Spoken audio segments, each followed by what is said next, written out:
Passa então agora ao Procurador do Estado do Mato Grosso do Sul, Felipe Marcelo Gimenez. Obrigado, senador. Eu estou aqui como um cidadão brasileiro, um profissional do direito, alguém que tem por ofício a hermenêutica jurídica, embora identificado como Procurador do Estado, eu não estou aqui representando o meu Estado. Eu vim aqui falar sobre isto. Contagem pública de votos. Isso é o que nós não temos. E enquanto não houver isto, não haverá solução. E há 27 anos, isto tem sido obscurecido por mentiras. Mentiras. Eu quero de imediato contraditar o professor Rocha. Professor, o senhor disse aí que o assunto é dos profissionais da informática. Eu quero dizer que não. Não. Um redondo não. A informática é ferramenta. Isto aqui é uma casa de leis, fonte do direito. Quantos profissionais da hermenêutica jurídica estão nessa sala? Eu vejo o Dr. Caivano. Quem mais? Nós estamos aqui há 3 horas falando a língua de Pitágoras. Nós estamos há 27 anos falando a língua de Pitágoras. E sim, é preciso. Esse conhecimento é necessário. O teorema dele, que alguns dizem que não é dele, é necessário. Mas o ser humano não é só isso. Aliás, isso é apenas alguma coisa do conhecimento humano. Esta é uma casa de lei, uma casa do direito. Na Copa de 1958, o técnico Vicente Feola estava fazendo uma explanação e Garrincha, o anjo das pernas tortas, ouvindo o Vicente Feola, e o Feola dizia...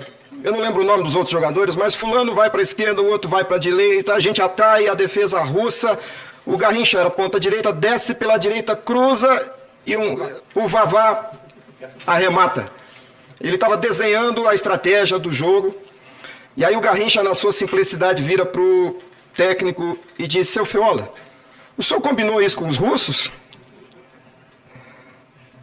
Essa casa, como foi muito bem observado pelo deputado Medeiros, já fez algumas modificações legislativas e eu tenho aqui a primeira ação declaratória de inconstitucionalidade que tirou da ordem jurídica a lei de 2009. Um punhado de mentiras, um punhado de sofismas. Depois esta casa fez outra lei em 2015, eu tenho aqui o acórdão, vejam as anotações, e novamente o judiciário tirou da ordem jurídica outra lei. E aqui nós temos um punhado de sofismas, de mentiras. Tem um monte de destaques aqui, mas eu quero destacar a fala de Gilmar Mendes. Alexandre de Moraes está votando e o Gilmar Mendes interrompe e diz: é interessante. As vulnerabilidades do sistema de votação eletrônica são conhecidos da Justiça Eleitoral. E aí ele segue e cita um exemplo, que é a fraude do mesário pianista. Mas eles mesmos dizem que não há fraude. E o ministro relator confessa aqui que as fraudes são conhecidas. É um universo de contradições, de falsas analogias, do sofisma do termo médio, né, a falácia do espantalho e uma série de mentiras. Saul Alinsky, um líder do movimento revolucionário, escreveu o livro Manual para Radicais e no prefácio do livro ele faz a seguinte dedicatória: a Lúcifer, o primeiro revolucionário. Porque todo movimento revolucionário é pautado na mentira.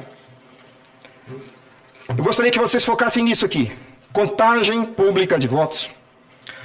Por favor, leiam o PL 943/2022, que está na relatoria do deputado Medeiros do Mato Grosso. Vou repetir, 943/2022. E para entender, leiam esse livro, Sereis como Deuses, o STF e a subversão da justiça.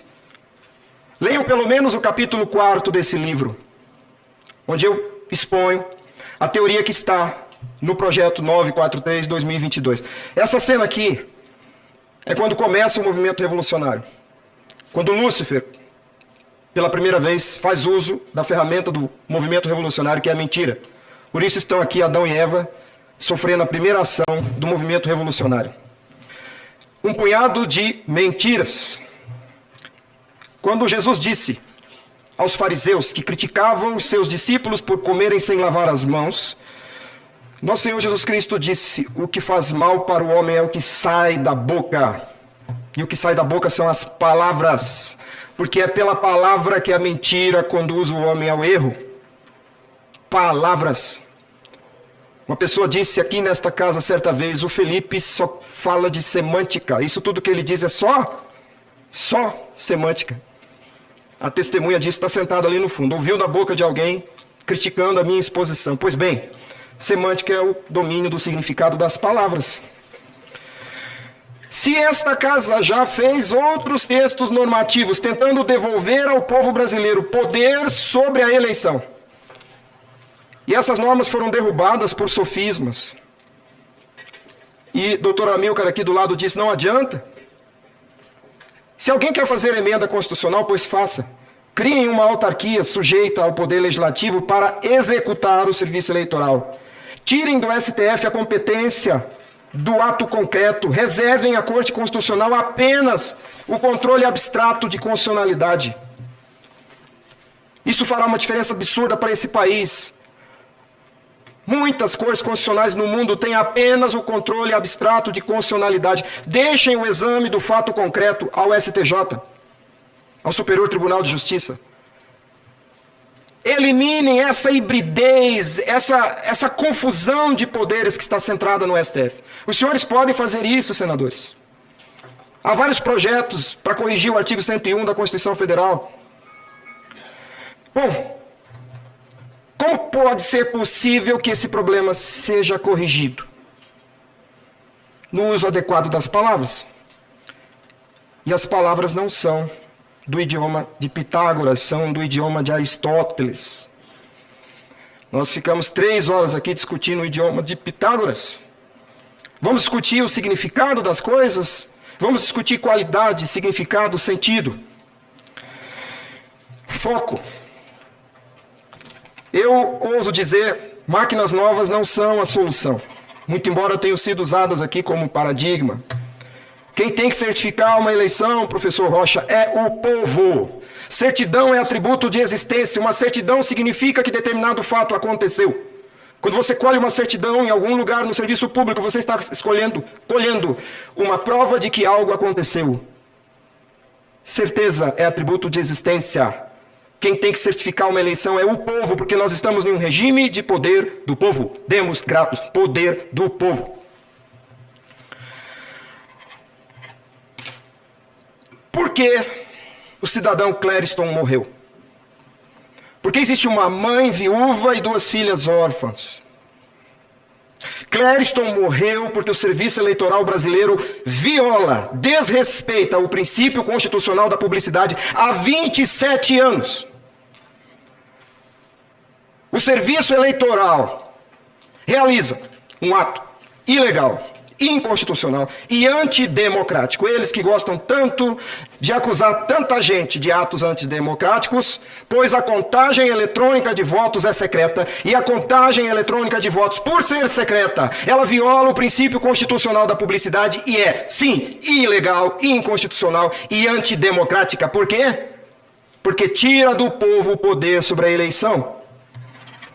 Se houvesse contagem pública de votos em outubro do ano passado, não haveria manifestações, não haveria acampamentos, não haveria o dia 8 de janeiro e Clériston não teria morrido nos porões do STF.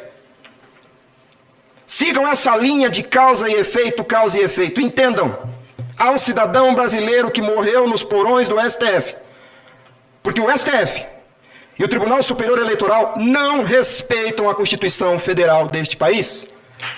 Porque a Constituição brasileira prevê, na formação orgânica, na organização do serviço eleitoral, a prevalência do poder do STF. Do modo como está, nessa atribuição híbrida, o Tribunal Eleitoral é apenas a área de serviço do STF. E como disse o professor Amilcar e o professor Pedro, eles fazem o serviço eleitoral e eles julgam a si mesmos, porque trocam de cadeira, colocam a toga e julgam o que fizeram.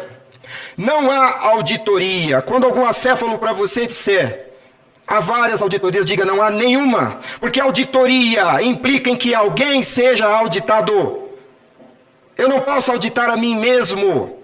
O serviço eleitoral não pode auditar a si mesmo. Quem deveria fazer essas auditorias deveria ser uma autarquia independente, ou no mínimo, a polícia judiciária que serve à jurisdição comum, quem deveria examinar a rigidez do ato administrativo realizado pelo Serviço Eleitoral, deveria ser a jurisdição comum, a Justiça Federal Comum, e os agentes a exercer o poder de polícia deveriam ser aqueles que servem, que assistem à jurisdição comum, a Polícia Federal.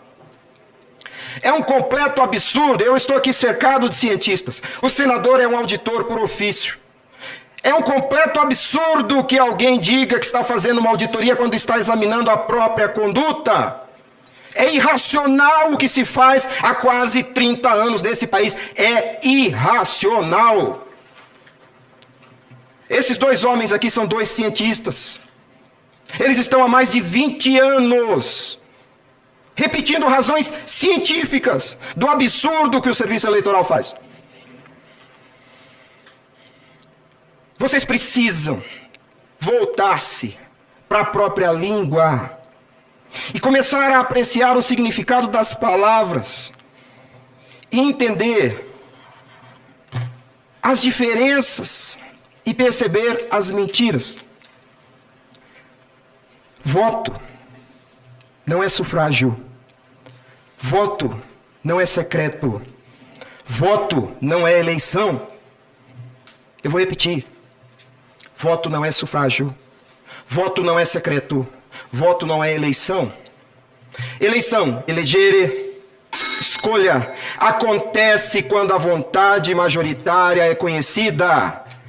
É no conhecimento da vontade majoritária que acontece a eleição. Quem procede à constatação da vontade majoritária, esse é quem faz a eleição. E há um vídeo circulando por aí, e o Alexandre de Moraes está muito preocupado em achar esse vídeo, eu não sei porquê, o vídeo é público, é uma entrevista minha, uma entrevista que eu dei a uma rádio na minha cidade, alguém recortou, circulou na internet, onde eu digo, e eu reafirmo taxativamente, a eleição de Lula não é uma decisão do povo. Não é. Porque o povo brasileiro há quase 30 anos não participa da eleição, porque a eleição é o escrutínio dos votos. Não há um cidadão brasileiro que se diga testemunha do escrutínio dos votos. Escrutínio de escrutare, exame. O processo de verificação, atribuição e cômputo de cada voto. Não há poder do povo brasileiro sobre esse ato crucial, que é, em si, na substância, a própria eleição. Muito provavelmente, o próximo ato evolutivo do Serviço Eleitoral será colocar a Alexia para escolher o presidente da República. E aí alguém do STF dirá, Alexia, quem será o presidente da República? Porque nós temos sido, há 27 anos, apenas figurantes. E eles precisam, Caivano, eles precisam da nossa cara para carimbar o sistema. Porque se você não for à sessão eleitoral, o sistema não se chancela. Mas não é ali que acontece a eleição. A eleição acontece quando os votos são contados e atribuídos. E esse ato não está sob domínio do povo. Parem de falar em transparência. A carga semântica de transparência é ver através. Como essa parede de vidros aqui. Não há na Constituição Federal um princípio de transparência. O princípio é de publicidade. A carga semântica de público é do povo. Ato do povo. Ato do qual o povo se apropria. Como eu posso me apropriar, ser dono de um fato? Pelo domínio cognitivo. O princípio da publicidade implica em que os atos do agente do serviço eleitoral estejam no domínio cognitivo do povo. É essa exatamente a razão de decidir da Corte Constitucional da Alemanha, quando recusou esse sistema de voto puramente eletrônico. Então, não falem mais em transparência, falem em publicidade. Porque o princípio que está lá no artigo 37 é o princípio da publicidade. Capacidade potencial de estar no domínio cognitivo do povo. Porque público significa do povo. O fato tem que ser do povo. Tem que ser de apropriação cognitiva do povo. E essa ladainha de que o voto é secreto, essa mentira. Alguém vai dizer, mas está escrito que o voto é secreto. Sim. Quantos profissionais do direito estão aqui fazendo lei? Há profissionais de vários setores diferentes, à mercê de sua assessoria. E alguém escreveu essa frase, o voto secreto. O voto é o quê? O voto é um ser, fora de você, que implica no registro da sua vontade. esse ser chamado voto não é secreto. Ele é contado. Não se conta algo desconhecido. O voto não é secreto. Então o que é secreto? É o ato de votar. A interpretação teleológica e sistemática dessa cláusula implica em que secreto é o ato de votar. A despeito de que alguém tenha escrito que o voto é secreto, esse é o papel do jurista. É por isso que a gente estuda a ciência do direito. O idioma de Aristóteles, não de Pitágoras. Então parem de dizer que o voto é secreto. Digam, é o ato de votar. Sufrágio não é o voto. Sufrágio é a relação jurídica onde o voto é objeto. Quando alguém disser para você que sufrágio é o voto, é o direito de votar, diga não. Vá ao étimo dessa palavra, vá à origem dessa palavra. A nossa língua, a última flor do lácio, tem a sua raiz no latim. E por que a última flor do lácio? Porque o latim nasce numa terra agricultável de um povo agricultor. É lá que está a nossa origem, das nossas ideias, das nossas palavras. Sufragium, subfragor. Alguma coisa que se dá debaixo do barulho de deliberação, porque o verbo frangere implica, metaforicamente, em colisão. Que colisão? Quando os senhores estão debatendo no plenário, ocorre uma colisão de ideias. Isso é o fragor, é o frangere. Subfragor. O resultado desse embate se colhe debaixo da colisão de ideias. Entendam, sufrágio é o processo de deliberação. E no sufrágio, o voto é o objeto. Relação jurídica. Sujeitos da relação jurídica. Objeto da relação jurídica. Parem, eliminem essa mentira de que sufrágio é o voto, para que você entenda que ao entregar o voto, ainda não aconteceu o sufrágio. Outra coisa. Não se trata de discutir confiança. Confiança é confidere, fidere, fides, fé. O Estado é laico. Você não deve fé a ninguém, você não tem que professar fé a ninguém. Não há na Constituição um princípio de fé. Não é auditoria que nós precisamos. Sim, cabe auditoria como instrumento de fiscalização. Mas quem tem que dominar o processo é o povo. E por quê? Porque há uma cláusula na Constituição que ninguém diz, ninguém fala. É a cláusula pétrea do tal, aspas, voto direto. Novamente, interpretação teleológica de causa final, das 4 causas de Aristóteles. Causa final.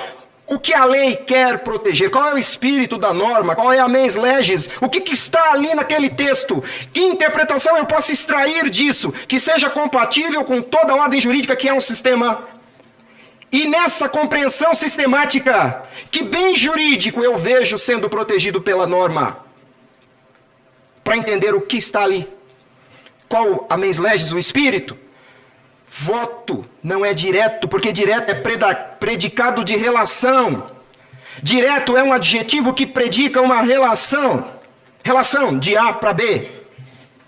O ser não é direto em si mesmo. Esse computador não é direto em si mesmo. Esse microfone não é direto em si mesmo. Essa caneta não é direta em si mesmo. Direto é predicado de relação. Então é o ato de votar que é direto. E digo mais, o artigo 82 do Código Eleitoral diz: o sufrágio é direto. E o que é direto? Direto é sem interrupção, sem intermediação. Bom, se o ato de votar é direto e o sufrágio é direto, e agora vocês sabem que o sufrágio é a relação jurídica e o voto é o objeto da relação, e ambos são diretos, isso significa que há uma relação em ambos, e em ambos essa relação é direta, sem intermediação. Garrincha chutou direto para o gol. Ninguém cabeceou, ninguém espalmou, não bateu em lugar nenhum, a bola viajou no ar e pousou na rede. Direto. Quando você vota, quando você exerce o ato de votar, você é causa eficiente e o seu voto é efeito. Entre você, causa, e o efeito, o voto, não pode haver uma força intermediando. Porque se houver, essa cláusula de pedra está sendo violada. E está. Há 27 anos, quando você, cidadão, vota, não é você a causa eficiente do seu voto. E qual é a prova disso? Você não tem domínio sobre o resultado que você chama de seu voto. Não há uma relação de domínio cognitivo e não há uma relação de domínio dinâmico. Isso é o sentido da cláusula pétrea do exercício direto do voto. Se o sufrágio é direto, não é possível que no processo entre a coleta da vontade do cidadão e a constatação da vontade majoritária, porque é só lá, na constatação da vontade majoritária, que acontece de fato eleger a eleição. Se não há domínio do povo sobre isso, sem interrupção, não há sufrágio. Percebam, tem que haver do povo domínio cognitivo sobre todo o processo. Não é apenas a questão de ter matéria. Eu já vou falar por que tem que ter matéria. Mas a matéria existe para que o domínio do povo esteja presente o tempo todo, inclusive no processo. Por isso que o artigo 82 diz: o sufrágio é direto. E por que tem que ter matéria? Porque eu, ser humano, não fui provido por Deus para ver, conhecer, cognoscere. Conhecer é saber junto. Cognoscere. Eu não fui provido por Deus de nenhum sentido que me permita ver pulso elétrico. O que eu vejo na tela desse computador é processado por um software. A imagem é construída para mim. Eu não vejo o que está acontecendo ali dentro. Há sim sistemas cibernéticos que gozam da confiança do usuário. Por exemplo, o sistema bancário. Mas por quê? Há uma relação de interesse. O Banco do Brasil, se houver uma violação no aplicativo e eu denunciar, quebra. Qual o interesse o serviço eleitoral tem em agradar os seus consumidores? Evidentemente nenhum. Aqui não interessa a relação de confiança, não interessa a confidere. Nós estamos tratando de um regime de poder do povo. E o artigo 1º, parágrafo único, diz que esse poder é nosso, é meu, é do povo. E o artigo 14 diz que essa soberania popular é exercida pelo sufrágio universal. O problema é que 90% de nós não sabe o que é de fato o sufrágio universal. Na República Velha, como disse o professor Amilcar, o voto era declarado e o escrutínio era secreto. Em 96 entregaram um espelhinho para nós e nós ficamos de tanga admirando um espelhinho chamado urna eletrônica. E naquele dia, em 96, nós voltamos a fazer a eleição do mesmo jeito que se fazia na República Velha. Voto declarado e escrutínio secreto. Houve um retrocesso de um século. E um monte de otário batendo palma para o espelhinho, que está aí há 27 anos, iludindo. Mas sabe por que essa mentira ilude tanto? Porque as pessoas que contam essa mentira gozavam, pretérito perfeito, gozaram da confiança do povo. Hoje não mais. Bom, nessa guerra semântica, é preciso dizer o óbvio. Eu tenho 1 minuto e 30. É preciso dizer que a grama é verde. É preciso que esta casa faça uma norma dizendo que a grama é verde, dizendo o que é o sufrágio universal, dizendo por que o serviço eleitoral deve respeitar o princípio da publicidade e deve respeitar o princípio da publicidade no ato, não no instrumento. Essa é uma outra falsa analogia que eles fazem uso. O serviço eleitoral faz a eleição da seguinte maneira. É como se o senhor assistisse um jogo e alguém lhe dissesse assim: agora vai acontecer o chute do Neymar, só que você não vai ver. Eu vou tampar os seus olhos, depois eu vou te mostrar, ou até antes eu vou te mostrar o Neymar, a bola, o arco do gol e o goleiro. Quando acontecer o fato, de novo eu mostro para você a bola, o Neymar, o arco do gol e o goleiro. É assim que acontece a eleição. Por quê?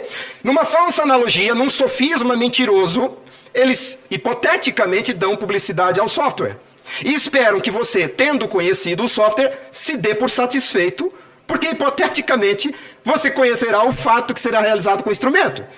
Então eu digo para o senador Exalci: agora que o senhor já viu o Neymar, e o senhor já viu a bola e já viu o goleiro, se dê por satisfeito. Acabou de acontecer um gol e o Neymar venceu o seu time, fique satisfeito. O gol foi público. Aí o senador me diz: mas eu não vi o fato. E eu retruco: mas você viu os instrumentos do fato? O princípio da publicidade se aplica sobre o fato jurídico. E olha, tem muita gente que não consegue entender a diferença entre o instrumento e o fato. Essa é a necessidade de voltarmos a Aristóteles, aprender a abstrair. Eu espero que o senhor, senador Reis, o senhor, senador Exalci, ajudem o deputado Medeiros, que tomou essa atitude corajosa de enfrentar esse assunto. Mas principalmente ajudem para que saia dessa casa um texto dizendo que a grama é verde, colocando conceitos e definindo institutos jurídicos, porque quando o STF vier novamente destruir o trabalho dessa casa, que eles não tenham pretexto, porque as duas normas anteriores apenas diziam: o voto será impresso. O texto era pobre, apenas definia instrumento. Não, os senhores têm que definir os institutos jurídicos. E quando eles querem, o movimento revolucionário coloca na lei todos os conceitos. Olhem a lei da igualdade racial, é praticamente um dicionário. E eu sei que tem assessor nessa casa que não trabalha para os parlamentares, dizendo nos corredores que não é de boa técnica legislativa colocar conceito na lei. Quando alguns assessores disserem isso para o senhor, diga para ele: mentiroso! A ordem jurídica no Brasil está cheia de conceitos. O Código Penal, o Código Civil, a Lei de Introdução ao Direito. Ponham os conceitos para que o STF não tenha o vazio conceitual para fazer o seu picadeiro retórico. Por favor, leiam esse livro. Leiam o capítulo 4 desse livro. Entendam a tese que eu proponho no PL 943 e ajudem o deputado Medeiros. Mas, principalmente, voltemos para o nosso idioma e exijam isso aqui. Quando subiram no terraço deste Congresso Nacional pedindo código-fonte, eu me perguntava: quantos desses cidadãos segurando essa faixa sabem ler um código-fonte? Para que você quer um código-fonte se você não sabe ler um código-fonte? Eu confio no Dr. Pedro e confio no professor Amilcar. Mas quantos de vocês têm um Amilcar para carregar a tiracolo? Para ler para vocês código-fonte? A democracia não se faz assim. Ela se faz de forma direta, porque é um regime de poder do povo. E nós temos que exigir de volta dessa corte, que se tornou um castelo de ditadura, de volta, poder do povo. Democracia. Chega de um sistema antidemocrático e totalitário baseado em mentiras. Que Deus abençoe vocês. Obrigado. Obrigado, professor Felipe. Um detalhe que eu não disse: o princípio da anualidade, que está no artigo 16 da Constituição Federal, quando diz o seguinte: toda norma que se aplica ao processo eleitoral deve vigir um ano antes da eleição.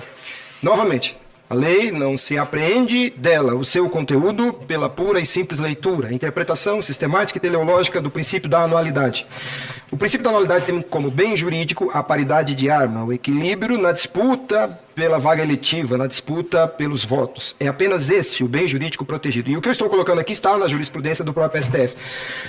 O que não causa desequilíbrio na disputa, não estabelece vantagem ou prejuízo para aqueles que disputam pela vaga eletiva, isso não se submete ao princípio da anualidade. Portanto, ênfase: o instrumento de coleta e apuração de votos e a norma que trata do instrumento de coleta e apuração de votos não se submete ao princípio da anualidade. Essa matéria pode sim ser legislada por esta casa no primeiro semestre do ano que vem e ser aplicada na eleição do ano que vem. Porque o princípio da anualidade não se aplica sobre essa matéria, porque o instrumento de coleta de votos não interfere no bem jurídico, que é a paridade de armas na disputa. E para finalizar, nesta montanha de sofismas, né, na tentativa de combinar com os russos que estão ali de toga preta, eu gostaria que vocês acrescentassem nesse vocabulário novo que eu proponho a compreensão que tecnologia é capacidade de realizar trabalho. Se eu quiser tomar sopa, eu uso uma colher, não um iPhone 14. Tecnologia não é modernidade. Existe essa falsa analogia na nossa cultura de que modernidade é em si, per si, solução. Não. Tecnologia é capacidade de realizar trabalho. E o trabalho a ser realizado em uma eleição para efetivamente observar o sufrágio universal é colher o exercício do voto privativamente, né? Permitir o exercício privativo do voto e permitir a apuração pública do voto, o fragor, lá do verbo frangere. É esse trabalho que precisa ser feito. Então a ferramenta, por mais moderna que seja, se não permitir essa atividade, esse trabalho, ela não tem a tecnologia, embora seja novidade. Eu tenho um neto de 2 anos que todo dia enche a fralda de novidade. Todo dia o Samuel enche a fralda de novidade. Veja, não é a modernidade em si solução. Nós precisamos entender o trabalho a ser feito e buscar a ferramenta adequada a realizar esse trabalho. Obrigado, senador. Obrigado pela coragem do senhor e conte conosco. Bem, eu agradeço a todos pela presença, também os nossos